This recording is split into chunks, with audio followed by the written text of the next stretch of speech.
You are actually reading words that were once spoken by He, Rabbul Izzati wal Jalal. Hence we say, it is the best way to gain closeness to Allah Rabbul Izzati wal Jalal. It is the best way to gain closeness to Allah Rabbul Izzati wal Jalal. And which is the month in which we know that it is known as the month of the words of Allah subhanahu wa ta'ala. Which month is this? Can someone answer? Ramadan, we all know the answer. Ramadan is the month in which we are meant to recite the Qur'an. Why? Because it is the month of the Qur'an. Allah Rabbul Izzati wal Jalal says, شهر رمضان الذي أنزل فيه القرآن هدى للناس وبينات من الهدى والفرقان. The month of Ramadan is the month of the Quran, in which the Quran was revealed, right?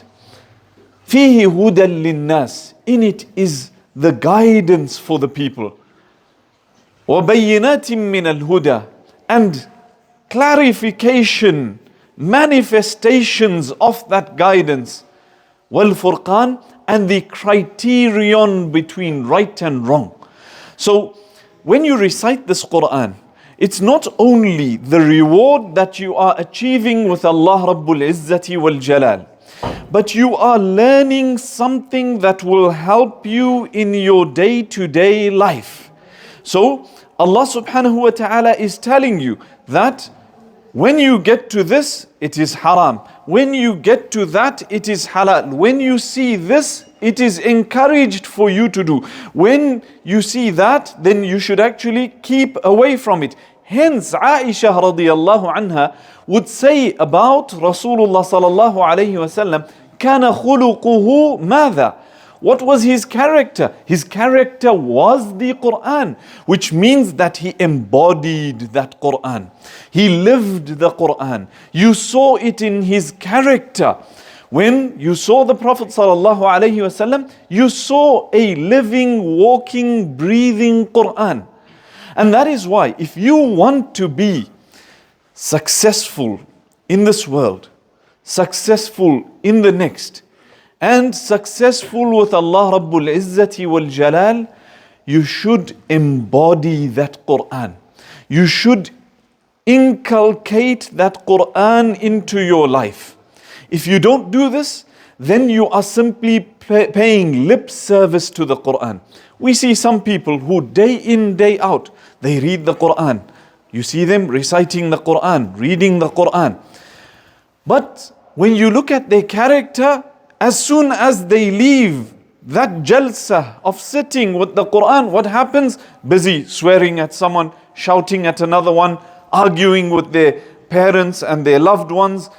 What is that?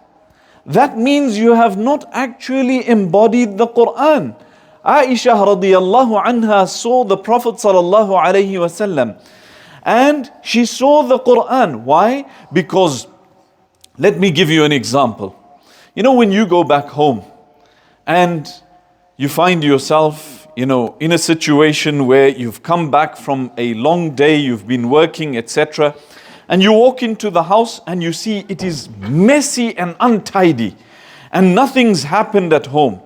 And you just want to go home and relax, put your feet up and take a break. And you see that nothing's happened, it's in a mess, I'm going to have to help clean this up. You become frustrated. You become angry. At this point, you need to ask yourself, how would the Prophet ﷺ have responded to this situation? Will he have yelled at the top of his voice, or would he have calmly said, okay, let's get this situation in order? And there's nothing wrong with later on then addressing the situation. Look, I was out away from home, working hard, trying to provide for the family. And when I came home, I expected it to be neat and clean at the very least. And as soon as I walked in, it was a nightmare. There's nothing wrong with you addressing this and saying, how can we remedy this? How can we ensure that this doesn't happen again? Aisha radiallahu anha, she wakes up and she sees the Messenger sallallahu alayhi wasallam. He's leaving the home very quietly at night. So Aisha, being a co-wife, naturally thought that perhaps he is going to one of his other wives. So she followed him sallallahu alayhi wasallam. And he got to Al-Baqi' Al-Gharqad, what we know as Al-Baqi', the graveyard. And there he raised his hands and he made dua to Allah subhanahu wa ta'ala. Oh Allah, forgive the people of Baqi'. Oh Allah, forgive us, etc. He made dua for these people of Baqi'. And Aisha radiallahu anha is watching in the shadows. She's watching what's happening. And she sees that the Prophet sallallahu alaihi wasallam is making dua. So she waited until he turned back. And when he turned back and he began to walk back home, Aisha radiallahu anha begins to walk. So the Prophet sallallahu alaihi wasallam sees a shadow in front of him walking. So he quickens his pace. So she quickens her pace. And then he begins to jog, so she begins to jog. And then she begins to run, so he begins to run. That what is happening? Who is this in front of me? So Aisha radiallahu anha gets back to the home. And she quickly slips in, gets into her blankets. And she's heaving as the Messenger sallallahu alaihi wasallam walks in. Breathing heavily. So the Prophet sallallahu alaihi wasallam looks at her and says, "Ma li araki hashiya rabiya." What is wrong with you? I see you. You are breathing heavily in and out. So she simply says, "La shay." There's nothing. Right? So the Prophet sallallahu alaihi wasallam says to her, "You will tell me, or Allah will let me know." Allah will let me know. Imagine, look at this. So she tells him that, this is what happened. I came out, I saw you, I followed you, I saw you went to Al-Gharqad, I saw you made the dua, and this is what happened. I came back and I quickly went back into my bedding.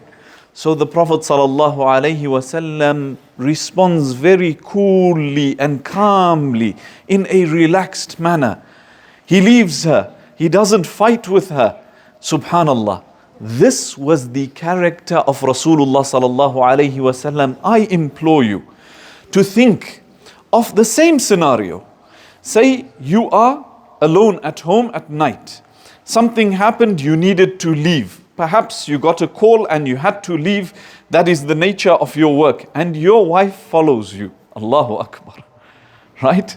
She follows you. She leaves the home, gets into her car, follows you, and sees where you are going, spies on you. And you find out what is going to be your response. The very same example as Rasulullah sallallahu alaihi wasallam. Will you be up in arms, angry? How dare you distrust me? How dare you think? Maybe you have two wives as well. Say Ameen. So, if you have two wives and you leave and your wife doubts you, maybe you went to the co-wife and she follows you and that's her reason for following you, what would your response be? Wouldn't you become angry? Do you think, I'm unjust? I simply had to go to a friend that needed help on the highway. He was stuck on the highway. So you explain it, right? Simply. But you naturally would become angry. At this juncture, I want to remind you of the reaction of Rasulullah sallallahu alaihi wasallam, the one whom we were meant to be emulating. So let's try and inculcate this Qur'an into our lives. You see, the fast and the Qur'an, the two have an intricate connection. Because when a person is hungry and they haven't fulfilled their desires and they are keeping away from it for the sake of Allah subhanahu wa ta'ala, then naturally you are in a more spiritual state. So in this state, Allah subhanahu wa ta'ala is telling you to connect with His word, to read His word, to see what He is telling you to do and what not to do, because you are more likely to respond to His commandments. يا أيها الذين آمنوا كتب عليكم الصيام كما كتب على الذين من قبلكم لعلكم تتقون. O you who have believed, Sawm, fasting has been prescribed upon you as it was prescribed upon those before you, so that you may gain God consciousness, so that you may gain God consciousness. You see, that fast is meant to bring you closer to Allah Rabbul Izzati wal Jalal. I'm hungry, I'm thirsty, and I'm keeping away from my sexual desires during the day of Ramadan. Why? Why? Primarily, let me ask you that question. Why is it? Why do we do it? Anyone know? امتثالا لأمر الله, responding to the command of Allah subhanahu wa ta'ala for us to fast. He told us, stop eating at dawn. So you have a person who's got a date coming into his mouth. He hears the adhan. What does he do? He puts it down. Why did you put that date down? Why did you put that date down? Because you know Allah subhanahu wa ta'ala is watching you from above the seven heavens. So you don't eat and you don't drink until the muadhin goes Allahu Akbar, Allahu Akbar. Why? Why? Because Allah subhanahu wa ta'ala told you, you do not eat, you do not drink, so I will not eat, I will not drink until this point.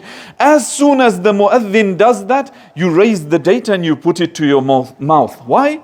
Because you are actually agreeing with the command of Allah subhanahu wa ta'ala, putting it into practice. You are putting it into practice. And when you do this, what you have done is you have simply said, Ya Allah, I am a slave, I am a servant, you created me, you are my Lord, you are my Rabb, I worship you. Whatever you have dictated for me in my life, I accept it from you. Whatever you have dictated for me in my life, I have accepted from you. And Allah subhanahu wa ta'ala says, أَيَّامًا مَعْدُودَاتٍ. This is for a short while, just 30 days, 29 days. You need to do this from dawn to dusk. You don't eat, you don't drink, and you keep away from your halal sexual desires. Why? Because out of the month of Ramadan, it will become easy for you to keep away from the haram, from all the haram that is out there. What you are doing is practicing willpower, the ability to keep away from something when you want it. Even though you want it, you keep away from it. You don't eat it. You don't drink. Why? Because Allah subhanahu wa ta'ala told you not to. Out of the month of Ramadan, when you see that haram on the road, you are more likely to lower your gaze, to look down, to turn away, and to say that is displeasing to Allah subhanahu wa ta'ala. So Allah made Ramadan difficult. Yes. Is fasting easy? Is fasting easy? No, it's not. Especially when fasts were 19, 20, 21 hours in the UK, right? People really struggled. Why? Allah subhanahu wa ta'ala gave it to you as a mercy to you. As a mercy. When you want to train for football, let me ask the youngsters, you play football? Yes. When you want to train for football, how hard do you train? Very hard, right? If your football match is 90 minutes long, how long do you have to train for? 1 month? Right? 1 month? You need to start training in advance. Allah subhanahu wa ta'ala made Ramadan difficult. Very, very difficult. Why? Because it is hard on the nafs to give up that which you are used to partaking of. Every day you wake up first thing, I want to eat, I want to drink. And you also want to fulfill your desires in a halal manner. So Allah subhanahu wa ta'ala made it difficult for you, so that the little halal that He has given you, you begin to appreciate. And you actually love it. And you enjoy it. out of the month of Ramadan, you eat that food, you really enjoy it. Why? Because I fasted. I know what it is to feel hungry. You see your spouse. You kept away from your spouse during the day of Ramadan for 30 days. So Allah subhanahu wa ta'ala made it difficult for you in that period. You keep away from your spouse, Allah made it difficult for you. And someone who does something wrong during the day of Ramadan, what is the kaffara? What is the kaffara? Anyone know? Someone who ends up being intimate with their wife during the day of Ramadan, what is the kaffara? What is the compensation? 2 months of fasting. What's the compensation? He made a mistake while he was fasting. He made a mistake while he was fasting. And the compensation is what? 2 months of fasting. Meaning he couldn't control himself during the fast, but Allah subhanahu wa ta'ala told him, for you, add another 2 months. Right? So Allah is telling you to control your desire during that time in order for you to actually enjoy the halal that He has given you. What is one of the main reasons why today we don't enjoy our spouses? When we look at our spouse, we think, miskina, a poor woman, right? Many of us, I speak to some brothers, I'm not interested in my wife. Sometimes you have sisters DMing you saying, my husband has not approached me for the last 4 months, 5 months. He hasn't touched me. Why? Because we are on our phones, overstimulating ourselves with everything else, looking at all of the other women out there.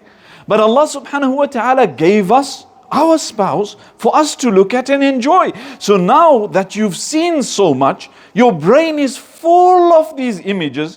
When you look at your spouse, you will never see someone beautiful. You can't. You cannot enjoy your spouse because you have filled your brain with everything else. Your idea of beauty is something else now.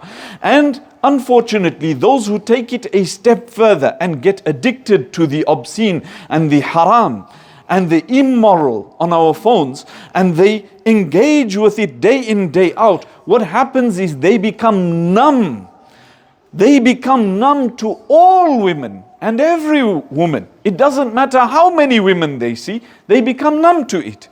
Allah subhanahu wa ta'ala told us, even the halal that I gave you 30 days of the month of Ramadan, keep away from it and you will actually enjoy the little halal that you have in your life. The little halal that you have, Allah will really give you enjoyment from it. Now you look at your spouse after, the whole day you kept away, and now you look at your spouse in the evening, you had lowered your gaze during the day of Ramadan, you are now excited by seeing your spouse. Subhanallah. So Allah subhanahu wa ta'ala has really instituted this fast as a means of our success and as a means of our God consciousness. So it really and truly is a gift to us, even though we may view it as something else. One last thing. Allah subhanahu wa ta'ala says, لَعَلَّكُمْ تَشْكُرُونَ, so that you may be grateful to Allah Rabbul Izzati wal Jalal.